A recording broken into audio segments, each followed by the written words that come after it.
नगर निगम तो बना दिया गया है, लेकिन नगर निगम का सुविधा से वंचित है, जो नहीं मिल पाता कि 2009 में जो जमीन पर यूनिवर्सिटी बना है, वो जमीन भूमि माफिया ने मात्र 20 से 25 दिन में 22 एकड़ जमीन को बॉन्डबल कर देते। प्रत्याशी तो बहुत हैं, लेकिन वही प्रत्याशी आएगा सामने, वही प्रत्याशी जीतेगा, क्योंकि जनता के दिलों में राज करता है।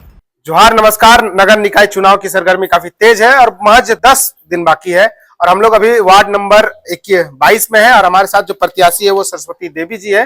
क्रमांक संख्या 9 है और केक छाप मिला है इनको। हम लोग बातचीत करेंगे 22 वार्ड में क्या कुछ समस्याएं हैं और बहुत कम समय बचा हुआ है, क्या कुछ तैयारी है, बातचीत करेंगे हम लोग। इससे पहले यहाँ पर पार्षद हुआ करते थे पलटू कुमार महतो जी और अब सरस्वती देवी जी चुनाव लड़ रहे हैं। क्या कुछ मुद्दा देख पा रहे हैं? बहुत कम समय है, लोगों के बीच जा रहे हैं, समस्याएं सुना रहे हैं। क्या समस्याएं सुनने मिल रहा है आपको?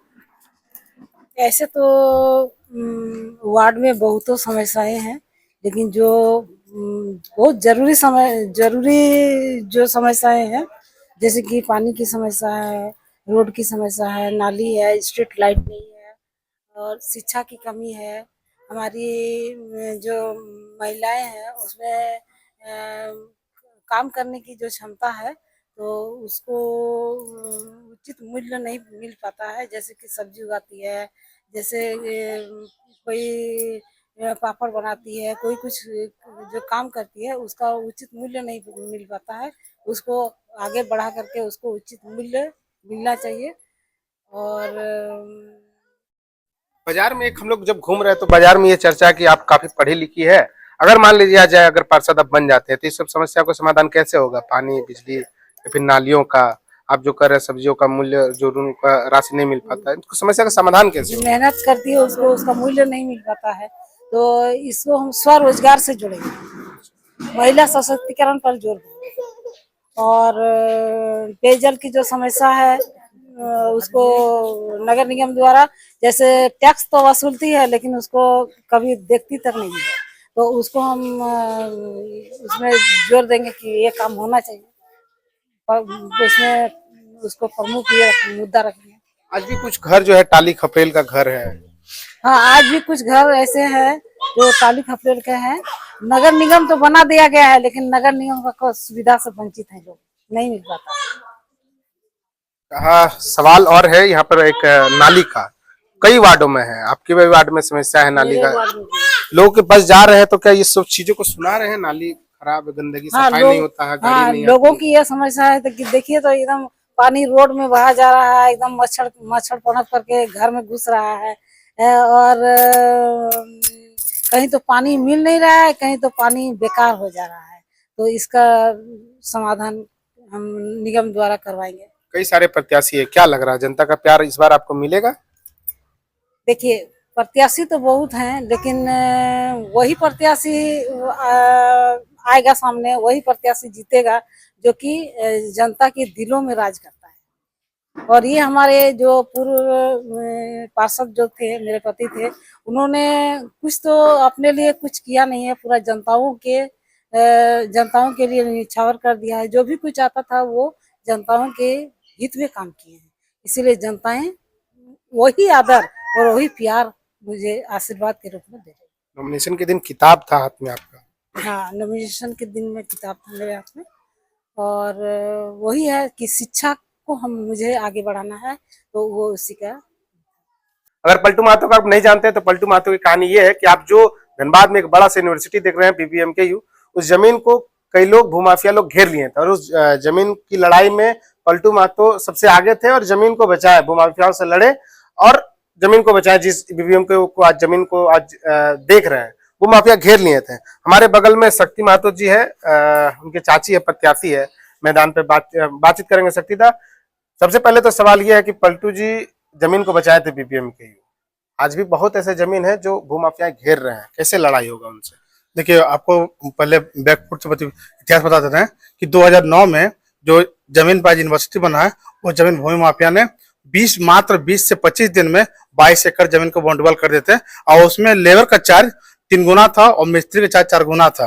रात दिन काम होते थे। जैसे उनको इनकी जानकारी मिले, बोगला के लोग और यहाँ के जो गांव के सूचने लोहा बेटा के लोग, जो उस समय बैलों का इकट्ठा होता था तो वही टाण था, वहीं पर मतलब सावन के समय जब खेती होता था तो बोगला गांव हो, सुसने लोहा हो या ब्लेटर बस्ती हो, तीनों गांव का बैल का चराव वहीं होता था और होता। तो बोला आके गांव वाले बोला कि पलटू ऐसा ऐसा बात है जहां पर हम लोग बैल चराते हैं वहां पर भूमि माफिया द्वारा बाउंड्री किया जा रहा है, थोड़ा सा आप उनको देख लीजिए। तो पलटू ने क्या कि पलटू माता ने तुरंत अपने साथियों को बुलाया, भिलाटा बस्ती के, सुसने लोहा के और बोगला के तीनों गांव के लोगों को बुला के बैठक किए, बैठक करके जाकर निरीक्षण किए।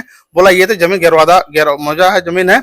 उसने सभी दरवाजा ठकठकाए, सीओ को पहले आवेदन दिए, थाना को रिपोर्ट दिए, एसपी से डीसी तक दिए, किसी तरह से कोई कार्रवाई नहीं हुआ। तब उसने लास्ट एक उठाया कि अब लड़ाई हम ग्रामीण को लड़ना होगा। उस समय भूमि बचाओ संघर्ष समिति बनाया गया था और उसका अध्यक्ष पलटू महतो थे और उनके साथी के बहुत साथी थे, विदेशी गुप्त थे, मोतीलाल गुप्त थे, जगन्नाथ हाजरा थे, राजू गुप्त थे, विशु मंडल थे और क्या बोलते हैं तासीर अंसारी थे और वैश्वनाथ हेमरम थे, बहुत तरह थे और बोगला से भी बहुत साथी थे। उन सारे लोग ने एकजुट होके एकता के साथ 3 गांव में बैठक किए और लास्ट में उन लोग निर्णय लिया कि अब लड़ाई हमें लड़ना होगा। पलटू महतो खुद खड़ा रह के पूरे बाउंड्री को तोड़वा दिए। अब भूमि माफिया के विरुद्ध आवाज उठाए थे। उस समय उनके नाम पे क्या पूरे गांव के 3 गांव के कोई ऐसे लड़के नहीं थे जिसकी 18 साल की उम्र थे, सभी पे 107 केस लगाया गया था सारे। तब वो उनको भी थोड़ा चिंता लग गया कि हमारे चलते पूरे गांव को केस लग गया। वो खुद 10 लोग को लेके सीधे उपायुक्त महोदय के पास चल गए और जाके बोले सर हमने क्या गलती कर दी है जो हमारे साथ साथ पूरे 3 गांव के लोगों पर केस कर दिए। कोई ऐसा घर नहीं है जिनके घर पे केस नहीं हुआ, उनके परिवार केस नहीं हुआ। तो बोला थोड़ा सा डांट पड़ा इनको कि आप बहुत बड़े माफिया हो गए, बहुत बड़े कानून थी, प्रशासन अपने हाथ में ले गए कि जिसने आपने बाउंड्री तोड़ दिया ने अपना पेपर दिखाया कि सर हमने ये आवेदन 6 महीना से दे रहे हैं, किसी तरह कोई कार्रवाई नहीं हुआ। तब हमारे गांव वाले ले, और अगर वो जमीन रेती है तो हम लोग जेल जाने के लिए तैयार है, और अगर रेती नहीं है तो सर आप इंसाफ कीजिए।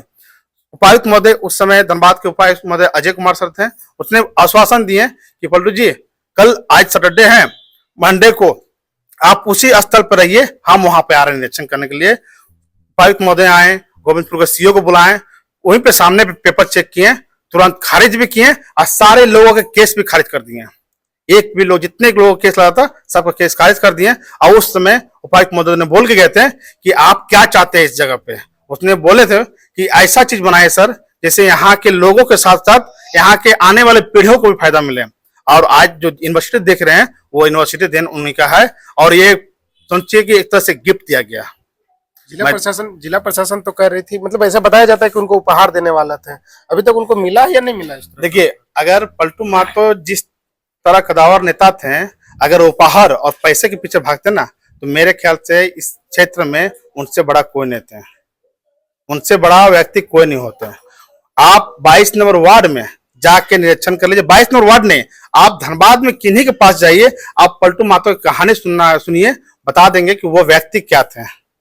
वो व्यक्ति ऐसे थे जब वो कार्यकाल में पार्षद बने थे वो चलता फिरता ऑफिस थे, कोई बैठा जाता था दादा इस पेपर साइन करना था, वो पढ़ते नहीं थे और साइन कर देते थे। बोलते थे कि दादा आप पढ़े नहीं साइन कर दिए। बोले यार तुम्हें जमीन तो नहीं ले लेगा, अपने बाल बच्चे के लिए आए हो क्या? इसमें मेरा साइन में 2 ही चीज बन सकता ना, जाति प्रमाण पत्र क्या बोलते हैं जन्म प्रमाण पत्र बन सकता है, बर्थ सर्टिफिकेट हो, मृत्यु प्रमाण पत्र हो या किसी तरह की सुविधाएं है, उससे ज्यादा आप ले नहीं सकते हैं। वो कभी नहीं देखते थे। और सारे यहाँ तक कि आपको बता देते हैं कि 2011 में 55 वार्ड में 1600 आवास आया था, 1600 आवास आया था, बैठक हुआ, सभी 55 पार्षद ने अपना अपना राजीव गांधी आवास के लिए फॉर्म जमा किए। ये जब अपने वार्ड में बोले, इनके पास टोटल उस समय 22 नंबर वार्ड नहीं 28 नंबर वार्ड थे, जिसका क्षेत्रफल यहाँ से घटार से लेके कोला कस्मा तक था, सबसे बड़ा क्षेत्रफल था। इसके पास टोटल फॉर्म 800 आए। बैठक में ये फॉर्म लेके गए और फॉर्म को टेबल पर रख दिया, उसमें हम लोग मौजूद थे, हम लोग 4-5 जन थे। टेबल पर रख के बोले सर हमारे क्षेत्र से 800 फॉर्म आया है, ये 800 फॉर्म का आप निराकरण कर दीजिए। उपायुक्त महोदय नगर आयुक्त ने बोले कि पलटू जी हर एक वार्ड में बांटना है तो इसको आपके 800 नहीं, यहाँ से हम काट के 200-300 दे सकते हैं। इसने एक ही जवाब दिया कि सर मेरा कार्य था, हमने ला दिए, आप 100 दीजिए, 200 दीजिए, आप एक दिन बैठक कर दीजिए मेरा 22 नंबर वार्ड में, जितने फॉर्म है सबको बुला देंगे, आप उन्हीं को निरीक्षण करके छाट के दे दीजिए, हम जनता के बीच में नहीं जाएंगे। अभी चुनाव है, क्या लग रहा है, जनता का प्यार मिल रहा है सरस्वती देवी को कि नहीं? देख लीजिए, अभी आप नॉमिनेशन से लेके अभी तक देखे हैं, आप भी प्रेस में है, आप लोग वॉच करते ही हैं, लोग जो हुजूम के साथ निकल रहे हैं, जितने माँ बहन निकल रहे हैं, निस्वार्थ भाव से निकल रहे हैं। हम लोग बोलते हैं कि आज नहीं कल चलना है, उन लोग का जवाब है आज अगर हम लोग निकल रहे हैं ना, आज भी हम लोग बोलते हैं कि आज भी हम लोग जाने तैयार हैं, लेकिन हम लोग भीड़ लेकर नहीं जा रहे हैं। लोग सोचते हैं नहीं घर से बुला के ले जा रहे हैं, लेकिन नहीं, जितने भी लोग निकलते हैं, चाहे भिलाटर बस्ती से हो, सुसनी लोहा से हो, कल सोगियाडी में, हर जगह से जितने भी लेडीज हो, जेंट्स हो, सब अपने निस्वार्थ भाव में पद यात्रा में चलते हैं। हम लोग आगे आगे चलते हैं, लोग जुड़ते जाते हैं। हमारे जो प्यार और स्नेह जनता जो दे रहे हैं वो आप खुद देख रहे हैं। ये थे शक्ति महतो जी। इससे पहले वार्ड 22 में यहाँ पर पार्षद हुआ करते थे पलटू महतो। पलटू महतो की कहानी आपने सुना, और अभी सरस्वती देवी उनकी पत्नी चुनाव लड़ रही है, मैदान पर है। जनता तय करेगी कि सरस्वती देवी यहाँ के पार्षद बनेंगे कि नहीं। बाकी हम लोग मैदान पर है, आपको सब कुछ दिखा रहे हैं। बाकी मिलते हैं। जोहार।